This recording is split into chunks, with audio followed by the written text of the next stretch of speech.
السلام علیکم ورحمۃ اللہ وبرکاتہ۔ ان الحمد للہ نحمده ونستعینه ونستغفره ونعوذ باللہ من شرور انفسنا وسیئات اعمالنا من يهده اللہ فلا مضل له ومن يضلله فلا هادی له واشهد ان لا الہ الا اللہ وحدہ لا شریک له واشهد ان محمدا عبدہ ورسولہ اما بعد فاعوذ باللہ من الشیطان الرجیم بسم اللہ الرحمن الرحیم یا ایہا الذین آمنوا اتقوا اللہ حق تقاتہ ولا تموتن الا وانتم مسلمون یا ایہا الناس اتقوا ربکم الذی خلقکم من نفس واحدہ وخلق منها زوجها وبث منہما رجالا کثیرا ونساء واتقوا اللہ الذی تساءلون به والارحام ان اللہ کان علیکم رقیبا یا ایہا الذین آمنوا اتقوا اللہ وقولوا قولا سدیدا یصلح لکم اعمالکم ویغفر لکم ذنوبکم ومن یطع اللہ ورسولہ فقد فاز فوزا عظیما اما بعد فإن خیر الحدیث کتاب اللہ وخیر الہدی ہدی محمد صلی اللہ علیہ وسلم وشر الامور محدثاتها وكل محدثة بدعة وكل بدعة ضلالة وكل ضلالة في النار اعوذ باللہ السمیع العلیم من الشیطان الرجیم بسم اللہ الرحمن الرحیم قاف والقرآن المجید بل عجبوا ان جاءهم منذر منهم فقال الكافرون هذا شيء عجيب أإذا متنا وكنا ترابا ذلك رجع بعيد قد علمنا ما تنقص الأرض منهم وعندنا كتاب حفيظ بل كذبوا بالحق لما جاءهم فهم في أمر مريج أفلم ينظروا إلى السماء فوقهم كيف بنيناها وزيناها وما لها من فروج والأرض مددناها وألقينا فيها رواسي وأنبتنا فيها من كل زوج بهيج تبصرة وذكرى لكل عبد منيب ونزلنا من السماء ماء مباركا فأنبتنا به جنات وحب الحصيد والنخل باسقات لها طلع نضيد رزقا للعباد وأحيينا به بلدة ميتا كذلك الخروج كذبت قبلهم قوم نوح وأصحاب الرس وثمود وعاد وفرعون وإخوان لوط وأصحاب الأيكة وقوم تبع كل كذب الرسل فحق وعيد أفعينا بالخلق الأول بل هم في لبس من خلق جديد وقال تبارك وتعالى يا أيها الذين آمنوا اتقوا الله ولتنظر نفس ما قدمت لغد واتقوا الله۔ حاضرین جمعہ، دوستوں اور بزرگوں، ہر قسم کی تعریف و توصیف، بڑائی و بزرگی اس پروردگار کے لیے ہی لائق و سزاوار ہے جو ساری کائنات کا تن تنہا پالنہار ہے۔ درود و سلام نازل ہو جیو اللہ رب العالمین کے بھیجے ہوئے سارے نبیوں پر، خاص کر ہمارے آخری نبی حضرت محمد مصطفیٰ صلی اللہ علیہ وآلہ وسلم پر، جنہوں نے اس دین اسلام کو دنیا کے کونے کونے تک پہنچانے کے لیے بہت ساری محنتوں اور مشقتوں کا سامنا کیا۔ محترم بھائیوں، اب تک ہم ایک ماہ سے تقریباً ماہ رمضان کی مبارک ساعتوں سے گزر رہے ہیں، اب بھی گزر رہے ہیں، لیکن اس کا وقفہ بہت کم ہو چکا ہے۔ اب یہ ماہ رمضان ختم ہوا چاہتا ہے، زیادہ سے زیادہ آج کا ایک دن، ابھی آدھا دن جو باقی رہ گیا ہے، اس کے بعد یہ مبارک مہینہ ہم سے رخصت ہو جائے گا۔ بے شک یہ مہینہ عبادتوں کا موسم بہار تھا، الگ الگ طرح کی نیکیاں، عبادتیں، اللہ کو راضی کرنے کے کام مسلمانوں نے اس کے اندر کیے۔ رمضان کے مہینے میں تراویح، قیام اللیل اور رمضان کے روزے، قرآن پاک کی تلاوت، دعائیں، ذکر و اذکار، صدقہ و خیرات، اس طرح مختلف قسم کی عبادتوں سے مسلمان معمور تھے، مصروف تھے، مشغول تھے۔ میرے بھائیوں، ایک حقیقت ہم کو یہاں سمجھنی ہے، وہ حقیقت یہ ہے کہ ماہ رمضان صرف ایک ماہ کی عبادت کروا کر چلے جانے کے لیے نہیں آتا کہ ایک ماہ خوب عبادت کریں، ہر طرح کی عبادت کریں، پھر اس کے بعد چھوڑ دیں، اس لیے ماہ رمضان نہیں آتا۔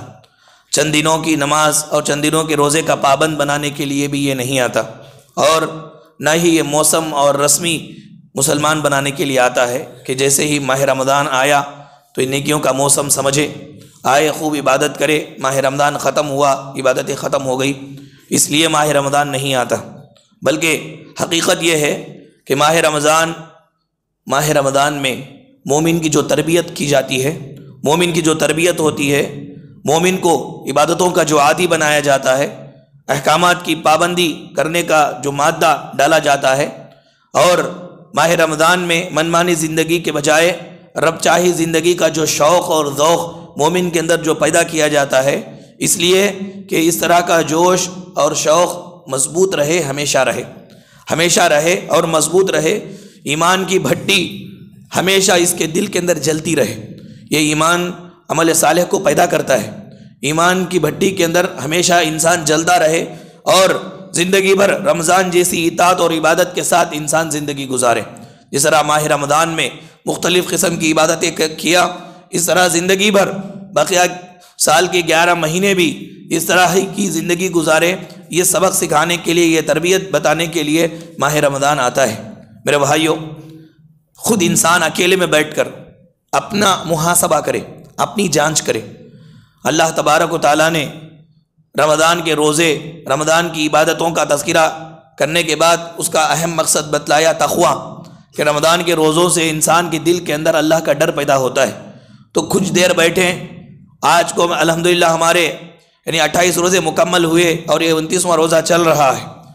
ہمیں چاہیے کہ ہم تھوڑی دیر کے لیے اپنے آپ کو بازو میں لے کر کے بیٹھیں اور یہ غور کریں کہ ماہ رمضان میں روزے کی حالت میں حلال چیزیں جو کہ اللہ تعالیٰ نے ہم سب کے لیے حلال کی تھی، لیکن روزے کی حالت میں وہ وقتی طور پر حرام تھی، تو وقتی طور پر حرام سے ہم بچ کر کے زندگی گزارتے رہے، تو وہ چیزیں جو اللہ سرے سے حرام ہی کر دیا ہے، کیا وہ چیزوں سے ہم بچ پائیں گے یا نہیں، اپنے آپ کو بچا سکیں گے یا نہیں؟ حلال چیزوں سے ہم نے ماہ رمضان میں اپنے آپ کو بچایا، لیکن جو حرام چیزیں ہیں اثرن و اللہ نے پہلے سے اس کو حرام کیا ہے، ان چیزوں سے ہم اپنے آپ کو بچا پاتے ہیں یا نہیں، یہ ہم جانچیں، یہ ہم غور کریں اور ہم دیکھیں رمضان کے مہینے میں خواہشات پر ہمارا کنٹرول رہا، ہم نے اپنی خواہشات کو کنٹرول میں رکھا، تو اب یہ رمضان کے ماہ کے گزر جانے کے بعد باقیہ 11 مہینوں میں خواہشات کا گلا ہم دبا سکتے ہیں یا نہیں؟ جیسا جو خواہش آئی، چاہے وہ قرآن اور حدیث کے خلاف ہی کیوں نہ ہو، خواہشات میں پڑھ کر کے ہم وہ کرنے والے بنے، یا ان ساری خواہشات کا گلا دبانے والے ہم بن سکتے ہیں یا نہیں، یہ ہم غور کریں۔ روزے کی حالت میں برے خیالات اور برے ارادے سے ہم اپنے آپ کو بچا کر کے رکھے تھے کہ برے خیالات ہمارے ذہنوں میں نہیں تھے، تو ہم باقیہ دنوں کے اندر بھی یہ جانچے کہ ہمارے خیالات اور ہمارے ارادے پاکیزہ ہے یا نہیں، لوگوں کے تعلق سے ہماری سوچ کیسی ہے، اور خود انسان اپنے طور پر کیا سوچتا ہے۔ غلط خیالات سے جیسا روزے کی حالت میں اپنے آپ کو کنٹرول کیا، غلط وسوسوں سے اپنے آپ کو بچا کے رکھا، تو اس طرح غلط ارادوں اور غلیظ اور ناپاک منصوبوں سے اپنے آپ کو بچا سکتے ہیں یا نہیں، یہ ہم اپنے آپ غائب کر کے سوچیں اور غور کریں۔ روزے کی حالت میں ہم دیکھیں اطاعت و عبادت بجا لاتے تھے، ایک بھی نماز ہماری بمشکل چھوٹتی تھی، نمازیں چھوٹتی نہیں تھی، نمازوں کا اہتمام کرتے تھے، فرائض کا، نوافل کا، سنن کا اہتمام کرتے تھے۔ تو اب یہ رمضان المبارک کے مہینے کے بعد ہماری مصروفیت دیکھیں کہ ان چیزوں کے اندر ہم مصروف ہیں یا نہیں۔ ماہ رمضان کی عبادتوں سے ہم کو اتنا تو سمجھ میں آتا ہے کہ انسان اگر چاہے تو ربانی بن سکتا ہے، اللہ والا بن سکتا ہے، کیونکہ ماہ رمضان میں ہم نے 5 وقتہ نماز کی پابندی کی، تو جب ایک مرتبہ پابندی کیا ہے تو بقیہ دنوں کے اندر پابندی کرنا اس کے لیے کیا مشکل ہے، جبکہ وہی کام تھا اس کا رمضان کے مہینے میں جو بقیہ 11 مہینوں میں ہے۔ تو ماہ رمضان میں جب عبادات کے اندر یہ لگ کر کے تھا تو باقیہ مہینوں میں وہ عبادت میں کیوں نہیں لگ سکتا؟ تو یہ اپنے آپ یہ سوچے، یہ محاسبہ کری، یہ جانچے۔ روزے کی حالت میں جب بھوک لگتی ہے، شدت کی بھوک لگتی ہے، گرمی کا موسم، بھوک لگتے ہی فوراً ہمارے ذہنوں میں غریب کی بھوک یاد آ جاتی تھی، جس کی وجہ سے ہمارے مستویٰ کے حساب سے، ہماری طاقت کے حساب سے ہم نے صدقہ کیا، خیرات کیا، غریبوں کی دیکھ بھال کیا۔ تو ہم یہ غور کریں کہ رمضان المبارک کے مہینے کے بعد یہ احساس ہمارے ذہنوں کے اندر ہے یا نہیں، یہ تصور اور یہ احساس ہمدردی کا ہمارے ذہنوں کے اندر ہے یا نہیں۔ اور یہ ہم غور کریں کہ ماہ رمضان میں فضول باتیں بولنے سے، چغلی کرنے سے، غیبت کرنے سے، کسی آدمی کے پیچھے برائی بولنے سے ہم اپنے آپ کو بچا کر کے رکھیں، کیونکہ روزے کی حالت میں یہ سب کام نہیں کرنے ہیں۔ تو اب ہم غور کریں کہ بقیہ دنوں کے اندر بھی ان ساری چیزوں سے ہم اپنے آپ کو بچا پاتے ہیں یا نہیں، ہم اپنے آپ کو بچا پاتے ہیں یا نہیں۔ اگر ہم ان ساری چیزوں کے اندر کامیاب ہوتے ہیں، کنٹرول کرتے ہیں، خواہشات کا گلا دبا سکتے ہیں، عبادات و اطاعت میں مصروف رہ سکتے ہیں، بیہودہ اور فضول باتوں سے اپنے آپ کو بچا سکتے ہیں، تو ہم سمجھ سکتے ہیں اور ہم سمجھیں کہ یہ ماہ رمضان واقعتاً ہمارے اوپر کام کر گیا۔ ہم ماہ رمضان کی عبادتوں سے ہم فائدہ اٹھا لیے اور اللہ تبارک و تعالیٰ ہمارے عبادتیں قبول کر لیا۔ اگر ایسا نہیں ہے، بیکار کی چیزوں میں ہم اپنے اوقات کو ضائع کرنے والے بن جائیں، عبادت و اطاعت سے اگر ہم منہ پھیر لیں اور ہمارے نفسانی خواہشات پر ہمیں کنٹرول حاصل نہ ہو، تو اللہ کے رسول صلی اللہ علیہ وسلم کا یہ فرمان ذہن میں رکھے۔ پیارے نبی نے کہا رب صائم لیس لہ من صیامہ الا الجوع، کتنے ایسے روزے دار ہیں جن کے روزے سے صرف بھوک حاصل ہوتی ہے اور کوئی چیز حاصل نہیں ہوتی۔ کتنے ایسے روزے دار ہیں جن کے روزے نے صرف بھوک دیا، ان کو کوئی فائدہ نہیں دیا، ان کو عبادت کا ثواب ان کو نہیں ملا، اطاعت کا ثواب نہیں ملا، اللہ کے نزدیک نیکیاں نہیں ملی۔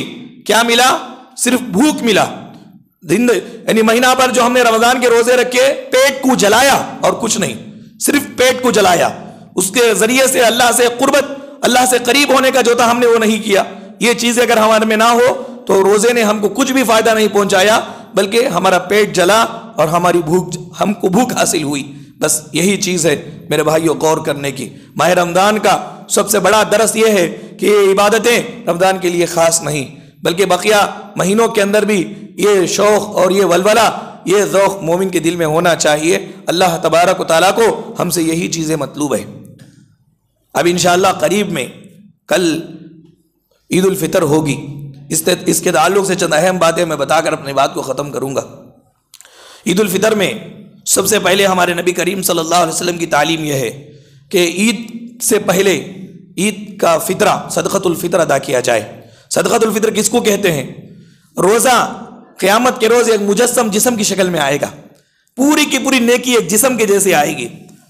اب ظاہر بات ہے کہ انسان بشر ہے، انسان ہے، اس سے غلطیاں ہو جاتی ہیں، بیہودہ باتیں بول دیتا ہے، بیہودہ کام کچھ کر دیتا ہے روزے کی حالت میں بھی۔ تو اللہ کے رسول صلی اللہ علیہ وسلم نے اس روزے کو ان بیہودہ چیزوں سے، لغو باتوں سے پاک کرنے کے لیے صدقۃ الفطر کو رکھا ہے کہ روزے کی حالت میں ہم سے انجانے میں جانے میں کوئی زبان سے بیہودہ بات ہو جائے، کوئی نقص روزے کے اندر پایا جائے، تو صدقۃ الفطر سے اللہ تبارک و تعالیٰ اس نقص کو دور کر دیتے ہیں، ان عیوب اور ان نقائص کو پاک کر دیتے ہیں۔ اس لیے شریعت نے صدقۃ الفطر کو فرض کیا، واجب کیا ہر مسلمان پر۔ اللہ کے رسول صلی اللہ علیہ وسلم نے بیان فرمایا زکوٰۃ الفطر طہرۃ للصائم من اللغو والرفث، کہ یہ صدقہ فطرہ یہ روزے دار کے لغو اور بیکار کی چیزوں سے اس کو پاک کرتا ہے، منظم نیکی بنا کر کے اللہ کے دربار میں پیش کرتا ہے۔ تو یہ صدقۃ الفطر امت کے اوپر فرض ہے۔ کس کس پر واجب ہے؟ زکوٰۃ کا نصاب کو جو پہنچتے ہیں ان کے لیے ہی یہ صدقۃ الفطر ہے، ایسا نہیں ہے، بلکہ یہ صدقہ فطر امیر، غریب، مستطیع، غیر مستطیع، بچہ، بڑا، عورت، مرد، غلام، سب کے اوپر اللہ کے رسول صلی اللہ علیہ وسلم نے فرض کیا۔ حضرت عبداللہ بن عمر رضی اللہ تعالیٰ عنہ بیان فرماتے ہیں اللہ کے رسول صلی اللہ علیہ وسلم نے صدقۃ الفطر 1 سا کھجور یا 1 سا جو ہر غلام، ہر آزاد، مرد، عورت، نابالغ، بالغ، ہر مسلمان پر فرض کیا ہے۔ البتہ جو چھوٹے بچے ہوتے ہیں یا جو غلام ہوتا ہے، غلام کی ذمہ داری آقا پر ہوتی ہے اور بچوں کی ذمہ داری اس کے باپ پر ہوتی ہے کہ باپ ادا کرے بچوں کی طرف سے۔ یہاں تک کہ عید کی نماز سے پہلے اگر کوئی بچہ پیدا ہو جائے کسی عورت کو تو اس کے اوپر بھی صدقۃ الفطر ادا کرنا واجب ہے، اس کے اوپر بھی صدقہ فطر کرنا ہے۔ ایک غیر مسلم عورت کو اگر کوئی آدمی عید کی نماز سے پہلے نکاح کر لیا، وہ مسلمان ہو کر کے نکاح میں آ گئی، تو اس عورت کی طرف سے بھی صدقۃ الفطر واجب ادا کرنا اس کے لیے واجب ہے۔ یہ کب ادا کرنا ہے؟ تو اس کے 2 اوقات ہیں، ایک واجبی وقت اور ایک جائز وقت۔ واجبی وقت کیا ہے؟ واجبی وقت یہ ہے کہ عید کی صبح کو عید کی نماز سے پہلے ادا کرنا، عید کے دن صبح کو عید کی نماز کو آنے سے پہلے ادا کر کے آنا، یہ صدقۃ الفطر کے ادا کرنے کا واجبی وقت ہے، ضروری وقت ہے۔ اللہ کے رسول صلی اللہ علیہ وسلم نے بیان فرمایا فمن اداها قبل الصلاة فهو زکاۃ مقبولہ، کہ زکوٰۃ الفطر اگر کوئی آدمی عید کی نماز سے پہلے ادا کرتا ہے تو یہ زکوٰۃ الفطر ہے، اس کی مقبول ہے۔ اگر عید کی نماز کے بعد ادا کرتا ہے تو وہ عام صدقہ ہے، زکوٰۃ الفطر فطرہ وہ قبول نہیں کیا جائے گا۔ اور اس کا جائز وقت کیا ہے؟ جائز وقت عید سے 2 دن یا 1 دن پہلے بھی نکالا جا سکتا ہے۔ پہلے بیت المال کا نظام تھا اور اصولی لوگ آتے تھے اصول کرنے کے واسطے، صحابہ اکرام رضوان اللہ علیہ اجمعین 2 روز پہلے یا 1 روز پہلے زکوٰۃ الفطر دے دیتے تھے، اور یہ سب لا کر کے جمع کر بیت المال میں لے جا کر رکھ کر وہاں سے مستحقین تک پہنچایا کرتے تھے۔ تو اس طرح یعنی کہ زکوٰۃ الفطر یہ فطرہ عید سے 2 دن پہلے یا 1 دن پہلے بھی نکالا جا سکتا ہے۔ عبداللہ بن عمر رضی اللہ تعالیٰ عنہ کی روایت سے بخاری وغیرہ کے اندر مروی ہے۔ کن چیزوں کے اندر فطرہ نکالنا چاہیے؟ تو جو اجناس ہم کھاتے ہیں ان چیزوں میں نکالنا چاہیے۔ کسی کی غذا روٹی ہے تو وہ آٹا نکالے، گیہوں نکالے، کسی کی غذا چاول ہے تو چاول نکالے۔ پیارے نبی صلی اللہ علیہ وسلم کے زمانے میں جو کھایا جاتا تھا، منقع کھایا جاتا تھا، کھجور کھایا جاتا تھا، تو وہ اللہ کے نبی نے کہا کہ جو کھاتا ہے اس میں سے صدقہ فطر نکالے۔ کتنا نکالے؟ 3.25 سیر نکالے، 1 سا سائے حجازی، یہ ہمارے ہندوستانی یہ انگریزی اس کے مطابق وہ 3.25 کلو ہوتا ہے، 3.25 کلو یہ نکالے۔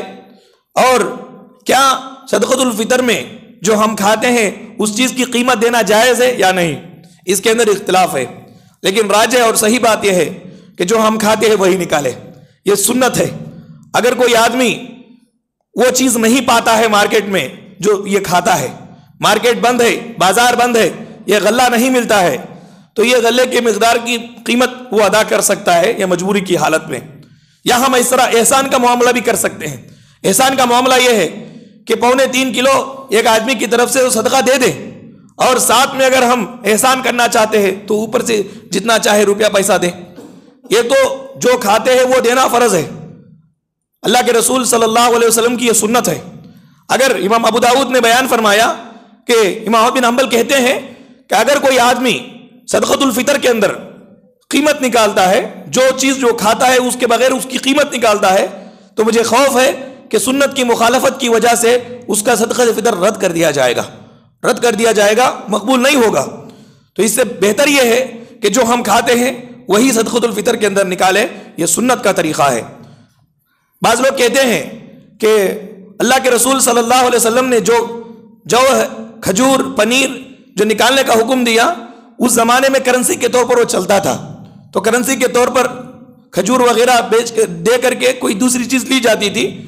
تو یہ زمانے میں یہ چیزیں کرنسی کی حیثیت نہیں رکھتی ہے، چونکہ کرنسی پر چلتا تھا اس لیے وہ دیتے تھے۔ لیکن میرے بھائیو، یہ ساری چیزیں یہ جو ہے خیاس آرائیہ ہے، اس کی کوئی حقیقت نہیں ہے۔ صحیح بات یہ ہے کہ پیارے نبی صلی اللہ علیہ وسلم نے ہمیں تعلیم دی، جو کھاتے ہیں وہ نکالے، جو کھاتے ہیں وہ نکالے۔ اور آپ احسان کرنا چاہتے ہیں، اب یہ بولے کہ سامنے والے کو چاول کی ضرورت نہیں ہے، ہم چاول کھاتے ہیں، چاول کی ضرورت نہیں ہے، اس کے بدلے میں ہم پیسے دے سکتے ہیں، یہ ہماری قیاس آرائیاں ہیں، اور شریعت کے اندر قیاس نہیں چلتا۔ نص جب آ جائے، نص صریح جب آ جائے، قرآن حدیث کی بات آ جائے تو ہماری عقل نہیں چلتی، وہاں پر عقل کو دوڑانا نہیں چاہیے۔ وہ جو بھی ضرورت ہو یا نہ ہو، اس سے ہم کو کوئی سروکار نہیں ہے۔ پیارے نبی نے جو کھاتے اس میں نکالنے کا حکم دیا، ہم وہ نکالیں گے۔ ہاں، ان کے اوپر ہم احسان کرنا چاہتے ہیں تو الگ سے کچھ روپیہ ان کو دے، یہ الگ بات ہے۔ میرے بھائیو، عید کے دن کے مسنون کام بھی ہمارے نبی نے ہمیں بتائے۔ سب سے پہلے عید کے دن اچھی طرح سے غسل کرے، عید کا غسل، نیت کیا ہو؟ عید کا غسل، اور عمدہ سے عمدہ کپڑے پہنے، نیا کپڑا ہی نہیں بلکہ جو اچھا کپڑا ہے وہ اچھا کپڑا پہنے، بہترین خوشبو استعمال کرے، بلند آواز سے عیدگاہ جاتے وقت تکبیر پڑھتے ہوئے، تکبیر پکارتے ہوئے جائے، عیدگاہ کو پیدل جائے، ایک راستے سے جائے اور دوسرے راستے سے واپس آئے، جاتے وقت تاخ کھجورے 1 3 5 اس طرح تاخ کھجورے کھا کر جائے۔ کھجور میسر نہ ہو تو کوئی چھوہارے، کوئی میٹھی چیز وہ کھا کر کے جائے، کیونکہ یہ میٹھی عید ہے، اس کے اندر اللہ کے نبی صلی اللہ علیہ وسلم کی یہ سنت ہے۔ عورتوں کا عیدین میں، عید الفطر میں اور عید الاضحیٰ میں نماز عید کے لیے عیدگاہ جانا، یہ پیارے نبی صلی اللہ علیہ وسلم کا حکم ہے۔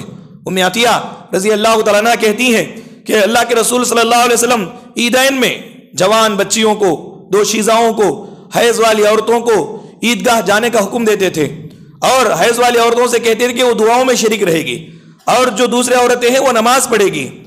اور اللہ کے رسول نے ہمیں یہ بھی حکم دیا کہ اگر کسی عورت کے پاس چادر نہ ہو اوڑھ کر آنے کے لیے، حجاب برقع نہ ہو، تو دوسری عورت کو چاہیے کہ اپنی چادر میں اس کو ڈھانک لے اور لا کر کے عیدگاہ کو لائے، کیونکہ 30 دن جو روزہ رکھے ہیں، اس کی حقیقی خوشی کا دن یہ عید کا دن ہے.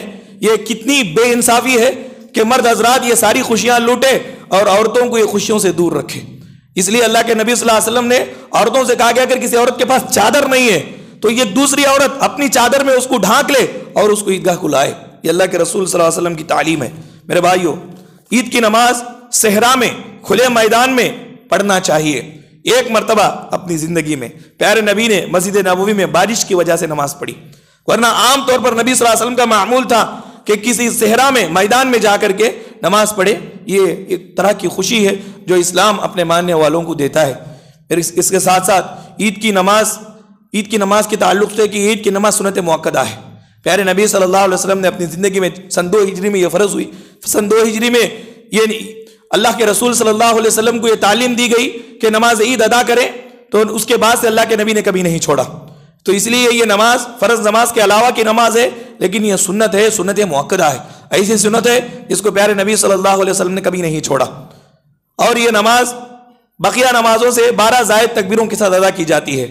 یہ اس کا طریقہ انشاءاللہ عید کے موقع پر ہی بتایا جائے گا. یہ چند احکام تھے. ہم لوگوں کو چاہیے کہ عید کے دن کے مسنون کام جو اللہ کے نبی صلی اللہ علیہ وسلم نے بتائے، ان کاموں کو اخلاص کے ساتھ کر کے عید کی سچی خوشی پانے کے لیے ہم عیدگاہ کو تشریف لائیں. اللہ تعالیٰ سے دعا ہے کہ رب العالمین ہم تمام لوگوں کو ماہ رمضان میں جو عبادتیں ہم نے کی، جو ریاضتیں ہم نے کی، ان ساری عبادتوں اور ریاضتوں کو اللہ قبول فرمائے. اللہ ہمارے روزوں کو قبول فرمائے. اللہ تعالیٰ ہمیں آنے والے عید کی سچی اور حقیقی خوشی نصیب فرمائے. اور جتنے بھی مسلمان بھائی نماز عید کے لیے آنے والے ہیں، ان سب کے دل کے اندر اللہ توفیق عطا فرمائے کہ ان کے دل کی کیفیت جو ہے قرآن اور حدیث کے مطابق صحیح طور پر بدل جائے. اللہ تبارک و تعالیٰ قرآن حدیث کے مطابق زندگی گزارنے کے ہمیں توفیق عطا فرمائے. اللہ ماہ رمضان کے روزوں سے صحیح فائدہ ہمیں پہنچائے. بقیہ دنوں کے اندر بھی ارادوں کو پاک رکھنے کی، نیتوں کو پاک رکھنے کی، اور لغو اور بیکار باتوں سے اپنے آپ کو بچانے کی، اطاعت اور عبادات میں اپنے آپ کو لگانے کی اللہ ہمیں توفیق عطا فرمائے.